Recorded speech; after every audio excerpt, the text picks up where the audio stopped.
Tonga soa eto amin'ny base 213 Arivonimamy na ny base aérienne 213 toby mpamaharany tafika anabakabaka 370 eto Arivonimamy atao anatin'ny fandarana filovam-pirenena isika miarahaba tompoko sy tombokola manaraka nyty fandarana ity ao anatin'ny fanavaozana ny rafitra ny tafika malagasy ny tafika anabakabaka ihany koa dia miova manaraka an'izay ny rafitra tsy misy sonno izany ny banisy teo aloha na ny bataka teo aloha efa lasa ity base 213 Arivonimamy ity no misy amin'izao fotoana izao ny base 213 izay manana ireo singa rehetra manara-penitra ary afana ihany koa mamita iraka avy hatrany sy aingana ho an'ny tafika anabakabaka malagasy atao fantaritsika azy misy kokoa atao anatin'ity fandarana ity ny makasika iray.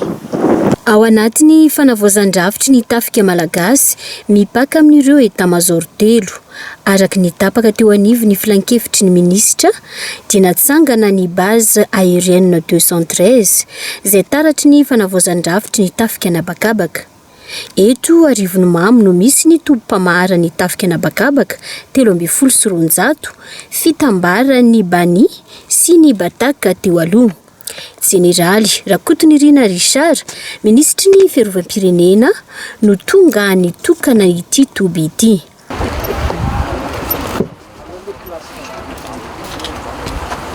Amizao mahafeno 80 taona ny tafika anabakabaka malagasy zao dia misy takela paserovana izay napetraka amin'ny fidirana ny toby base aérienne 213 dia tsangam-bato zany ho fahatsiarovana ny faha-80 taona ny orena ny tafika anabakabaka ny nisanganan'ny toby miaramila 370 sy 200.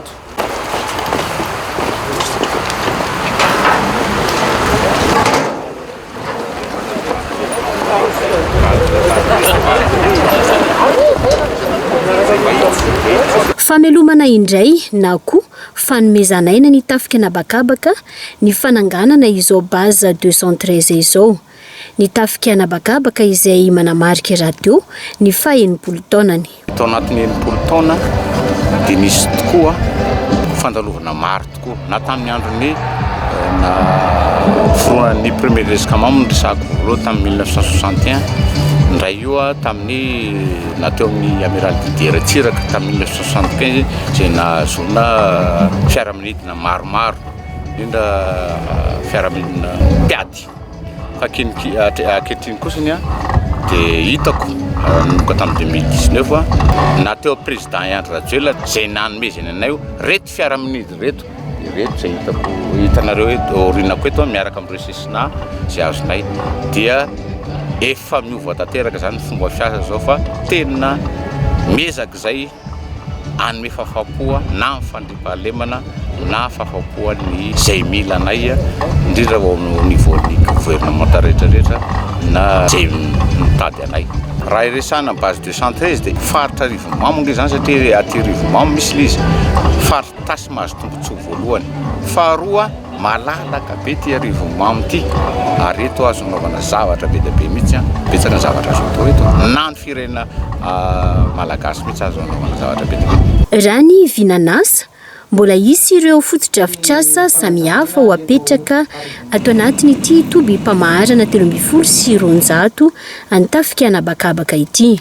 Ao anatin'ny fanavozana ny rafitra amin'ny tafika tanteraka tsika zao atao anatin'izany ny tafika anabakabaka tafatsangana eto Maharemana Arivonimamy ny toby mpamaharana anabakabaka 370 sy 200. Izy io raha patsahivina kely dia fitambaran'ny toby anankiroa bany teny vato sy ny bataky teto amin'ny toeran'ity ihany. Misy rantsa mangaika vitsivitsy ao anatiny. Ny toby moa zany dia efa eto miaraka amin'ny eto ny escadron transport misy amin'ireo fiaramanidina ny avion ary ny misy koa ny escadron ny hélicoptère izay eny vato izay ohatra hoe hélicoptère telo. Dia misy a ny détachement any Iosy a sy any Antsoy. Ny raha-pahatsahivana kely a ny iraka mpanaovana ny toby a amin'ny ankapobeny zany dia ny iraka mpanaovana ny tafika anabakabaka mihitsy no iandreketan'ny toby ankehitriny satria tsisy afa-tsy toby anankiray. Dia ny voalohany amin'izany a ny fiarovana ny abakabaka Madagasikara sy ny sisintany. Ao koa ny fiarah-miasa amin'ny atoko-tafika hafa ny an-dranomasina sy an-tanety a amin'ny fiarovana ny sisin-dranomasina sy ny tanety. Fa ankehitriny moa zany a efa miampy ny iraka mpanaovana tafiditra tanteraka amin'ny fandriampahalemana. Izay no mahatonga ny hoe hitanareo matetika ny fiaramanidina mandray anjara amin'ireny asa fandriampahalemana ireny. Manampy sy manamafy ny iraka ataon'ireo miaramila amin'ny ady amin'ny tsy fandriampahalemana ny fanohanan'ireo fiaramanidina. Efa amperinasa raha teo ireo miaramila mpanamory misy 7 mianadahy ahitana vavy-tokana no fanny fitondram-panjakana manokana amita ny iraka miaramila. Naseho an'izy ireo nandritra ny fitokanana ny baza 213 teto Rivonimamy ny fahaiza-manao amin'ny fanampiana ireo namany misehatra an-tanety manomboka amin'ny fitsiriana hatramin'ny fanavotana takalonaina sy ny fisamborana ireo olon-dratsy. Araka ny tazantsika manaraka izao moa inona atao hoe tetrasy fiaramanidina fanaovana reconnaissance rehefa any anatin'ny mission de sécurisation.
vonjy maika indrindra any amin'ireo toerana sarodalana no ampiasana ny tafika anabakabaka. Rehefa ilaina, afaka mipetraka amin'ny toerana rehetra, indrindra rehefa mamonjy aina ny fiaramanidina sy ny miaramila mpanamory malagasy.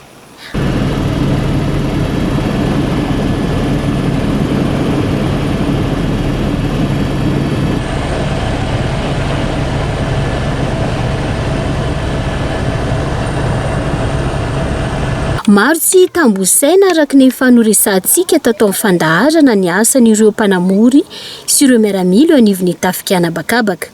Tsy mifidy toerana, tsy mifidy sehatra. Manoloana izay famitana iraka izay dia zava-dehibe ihany koa ny fikojakojana ireo fiaramanidina.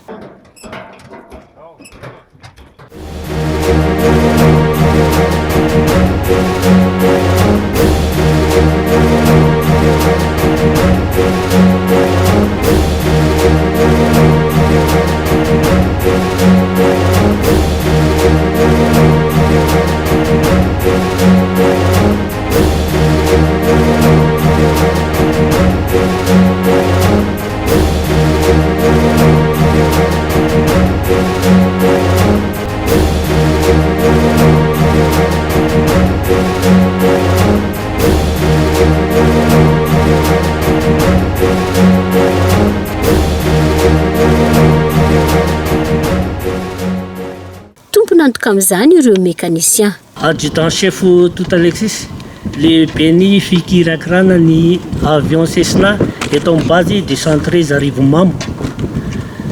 Ny pilote sy ny mécanicien zany dia rano sy vary. Tsy afa-misaraka. Ka ny anjara toeranay moa zany ny hoteneninay eto dia izay mécanicien zany misy asa ataonay alohan'le sidina mba hanatanterana an'le asa. Après le sidina koa zay dia mbola misy asa ataonay koa mba ahafahana mijery ny fiainan'le avion anankiray avy nanidina. Ka amin'izay fanaraha-mason'le fiainana avion zay dia ny mécanicien aloha zany mandray tanana an'le fiaramanidina. Rehefa hitan'ny mécanicien izy hoe afaka manidina dia mandray tanana an'le fiaramanidina le pilote, le mpanamory. Ato amin'ny mécanicien zany makapohay anankiray, miangeta amin'ny pneu anankiray ity izy dia manodidina mijery an'io dia miverina eto izy. Dia ohatr'izao le fomba azy mijery an'le pneu, mijery ny ato amin'ny cabine, mijery an'itony. Dia ato amin'ny partie moteur ato, mijery izy hoe ahoana ny raha ny menaka sy ny namany. Dia mijery an'ity aimben'ity avion ity hoe tony ny paly tony, hoe le risy. Mijery ato ambany ato, hoe ahoana ny fixation, ahoana le pneu, dia mandalo ato. Dia mitovy foana le izy ato amin'ny côté anankiray ato, mijery ny ato, ahoana le varavarana, ahoana ny ty oba ty, mijery an'eto, dia ireto hoe fonctionne tsara. Dia manaraka an'izay mijery an'itony débattement an'itony hoe fonctionne tsara ve, misy visy manky ve le izy, na ohatra zay. Mijery an'ity, mijery an'ity, ty ny gouverne direction ty, mijery ny ato dia mijery amin'le poy anankiray indray mandeha ato.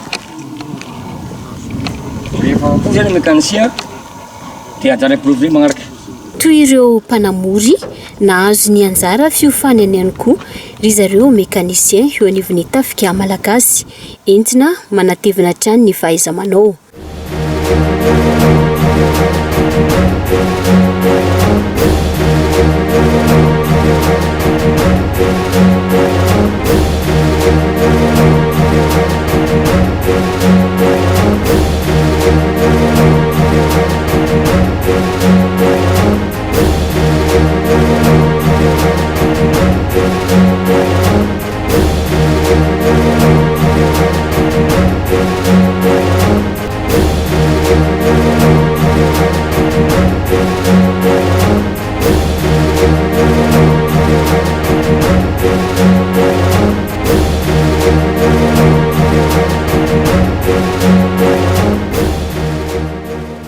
Hitantsika arak'ireny fa efa ampitrekefa ary afaka mamita iraka araka ny filan'ny tafika malagasy azy ireo miaramila eo anivon'ny tafika anabakabaka indrindra fa ny miaramila mpanamory santonany amin'ireo ary mampiavaka azy ny volna taktika izay tena ilaina tokoa rehefa any amin'ny fifanatrehana amin'ireo dahalo.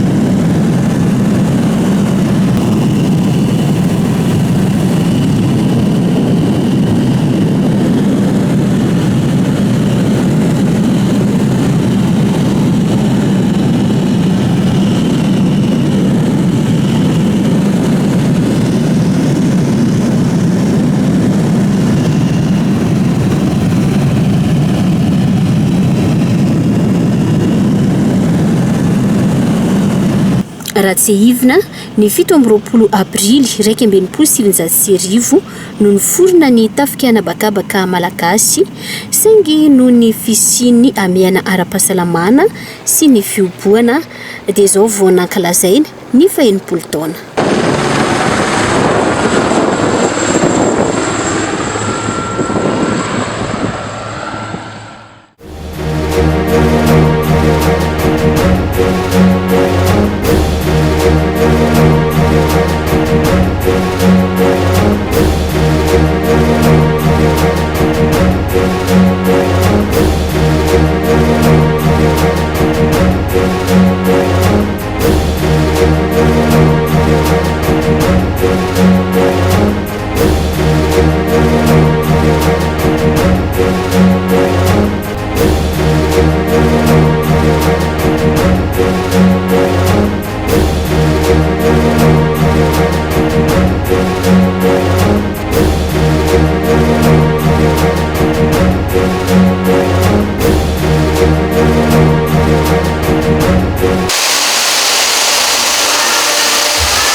Besy ndray ny fandarantsika tompovavy sy tompolana nanaraka ny fiampiainany tafika anabakabaka malagasy indrindra fa ny fametrahana ny base aérienne 213 Arivomamo izay misolo ny Banisy Bataka teo aloha. Fantatritsika ihany koa tao anatin'io fanadihadiana io fa efa perinasa avokoa ireo mpanamory miaramila izay nofan'ny fitondram-panjakana malagasy manokana izy ireo mba hisanana zany hoe fametrahana ny asa tsy fandriampahalemana eto Madagasikara izay manome fotoana indray ao manaraka veloma tompoko.